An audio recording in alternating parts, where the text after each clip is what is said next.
Long ago, in the time of Starswirl the Bearded, ponies enjoyed the magical miracles he performed and the wondrous magic he created.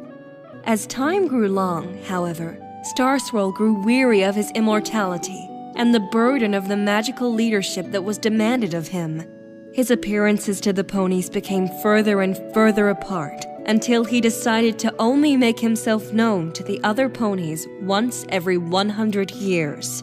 Starswirl knew that his guidance was highly valued and that ponies might suffer from his disappearance.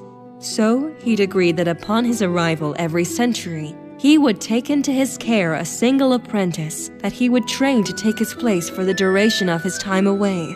After 1 year of his tutelage, that apprentice was equipped with enough magic to take over his responsibilities for the next century. Clover the Clever was one such apprentice, and she was a key element to uniting all pony kind with the fires of friendship and establishing a new kingdom called Equestria. The creation of this new kingdom convinced Starswirl that rather than searching for a mere apprentice to replace Clover the Clever, he could finally train an adequate heir. As far as I remember, Starswirl had had a vision that guided him to that heir. For the first time in pony history, he chose an Earth Pony apprentice to carry on his legacy, but failed to mention his master plan for her future.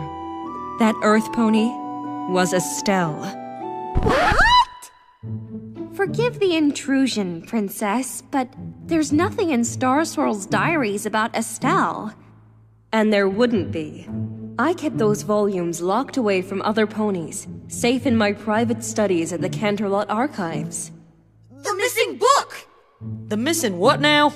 Yes, I had to retrieve the diary when I knew who I was up against. It had been so long that I had even thought of Estelle. I wanted to reference what had been written about her studies, hoping it would prepare me to face her again. How were you aware of this? We sort of stumbled upon your private study. And it was kind of easy to pick the lock. What? It was? I imagine it would be. I had to break the magical seal from the room to enter it, and forgot to reseal it when I departed. I had many more things on my mind.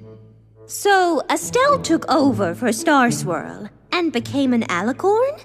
Not exactly, dear one. Estelle was given a unicorn horn in a grand ceremony in her honor that she would then use in her training.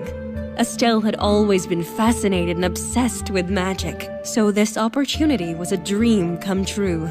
She trained with Starswirl for countless hours and days, rarely seen outside the castle library.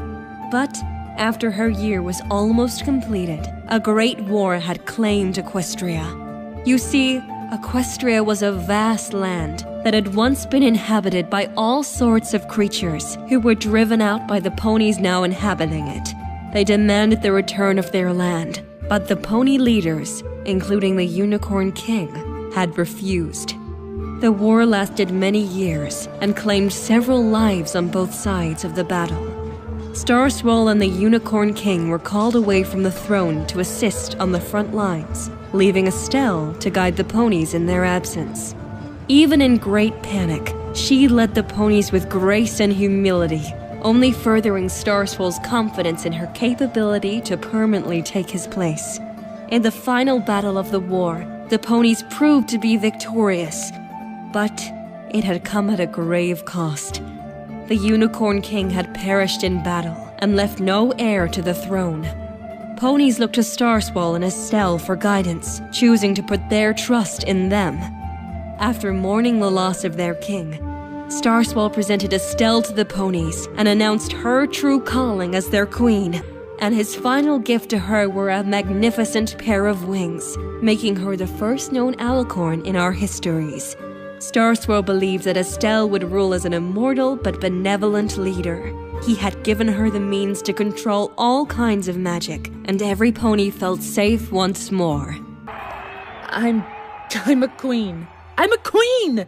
Are you sure this is real? Are these real? Is this real? I assure you, your wings and crown are as real as the destiny I have prepared you for. But why?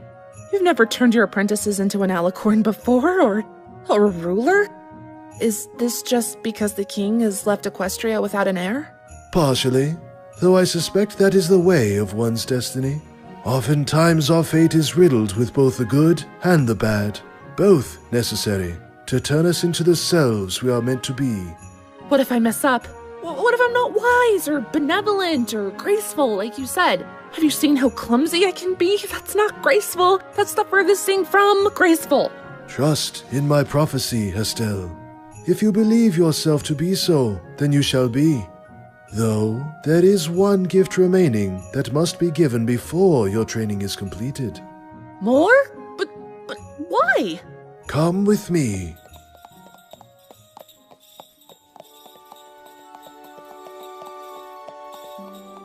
My dearest pupil, long have I waited for this day. Even before your birth I had seen the majesty of your reign, and learned of the prosperity of your ponies. Equestria must always know such happiness, and with this final blessing, I hope to ensure it.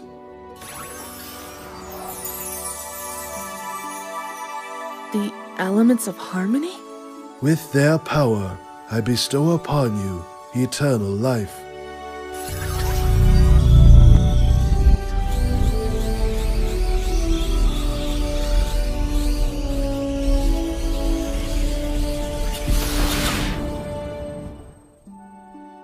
I knew it! I knew it! I knew you felt the same way! All of those hours we spent and the magic we created, there was an obvious chemistry, but I just didn't want to admit it. I knew who you were and what you represented. And then there was me, this insignificant little pony, just like all your other apprentices. So I started thinking of ways I could make you stay, you know? And then the war broke out and you relied on me and— What are you talking about? Love! You love me, just like I love you! We're going to rule Equestria forever, right? You've made me immortal, just like you. We'll be the greatest rulers of our time. Of all time! I've waited so long to tell you how I feel. Estelle, you're speaking nonsense. I am an old stallion, worn and weary by the years I have lived. Which is why you needed a companion. I knew I was falling for you, and it's just like you said. It's destiny. Your destiny is to rule, and it is the one I have prepared you to face. With you. Alone. What? I trained you to take my place, Estelle. Take your place? But what does that mean? It means I will finally be able to accept mortality and pass on like all other ponies before me. You want to die? You're going to take up my mantle and continue my work. Perhaps even unlock the magic of the elements of harmony that I was unable to achieve. How? How will you die? Do not think of it as a death, my student, but as a release from centuries of weight and toil. This is why your training and ascension is as important as it is. But don't you see? Having me as a companion will fix all of that. You don't have to be alone anymore. Estelle! We will rule and provide safety and security, and we'll have each other like we're meant to have. Estelle! You can't deny it, Starswirl. You can't deny that you haven't felt this. I'm giving you my heart, please. If you leave me, I'll be alone. You're letting your emotions get the better of you. Had I known you saw me as anything more than a mentor, I would have put a cease to it sooner. You're denying it? Denying me? You are prophesied to take my place, and it is your duty to make it so. So, you need me. You need me to take your immortality. Yes, my dear student. Only you can finally set my soul free. Then I won't. I won't do that. I won't let you leave me. You'll see. You'll see how much I love you and how good we can be together. Astelle! You'll see. We have all the time in the world now.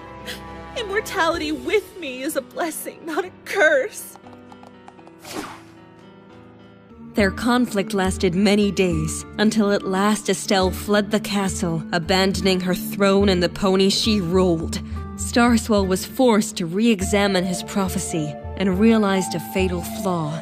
In his haste to find an heir, he had misinterpreted his vision and chosen the wrong member of her bloodline as apprentice. The true successor was in fact Estelle's younger sister.